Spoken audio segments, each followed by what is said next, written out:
বর্ষা মৌসুমে দেশের আনাচে কানাচে পুকুর, ডোবা, খাল, বিল আর জলাশয়ে ফুটে থাকত রং বেরঙের শাপলা, যা গ্রাম বাংলাকে অপরূপ সৌন্দর্যে ভরে রাখত।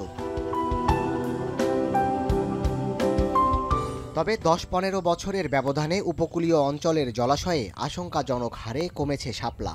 জলবায়ু পরিবর্তনজনিত প্রভাব, জলাশয় দখল হওয়ায় হারিয়ে যেতে বসেছে অর্থকরী ওষুধি গুণাবলী সম্পন্ন জলজ উদ্ভিদটি।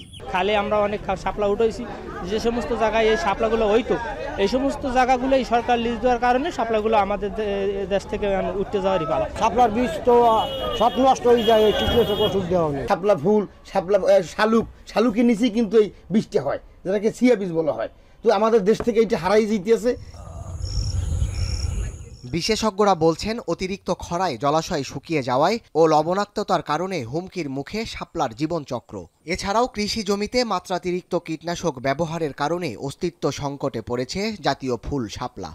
ভাঙার ফলে এখানে লবণ পানি হচ্ছে আমাদের ভিতরে এলাকার ভিতরে প্রবেশ করতেছে, যার কারণে এগুলো তো মিষ্টি পানির ফসল বা মিষ্টি পানির একটা এই উদ্ভিদের কারণে এর যে এই লবণ মানে হচ্ছে লবণাক্ততা সহ্য করার ক্ষমতা খুবই কম, যার কারণ হচ্ছে কি এই দিন দিন নষ্ট হয়ে যাচ্ছে। বাণিজ্যিক কৃষি আসার পরে আমাদের কৃষকরা যে রেকমেন্ডেড সারের ডোজ আছে সেটাকে বাদ দিয়ে অতিরিক্ত মাত্রায় সার এবং কীটনাশক প্রয়োগ করে থাকে, যেটির কারণে এই সকল শাপলা সহ অন্যান্য বাস্তু সংস্থার যে প্রাকৃতিক সৌন্দর্য সেগুলো কিন্তু হারায় যাচ্ছে।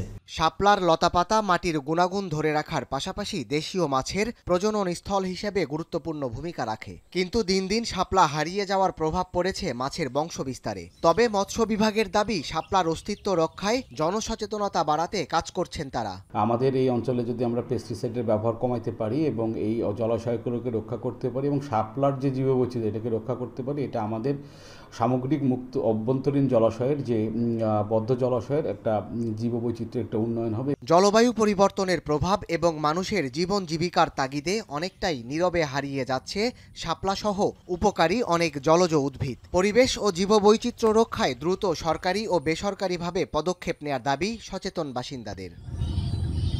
এখন পটুয়াখালী।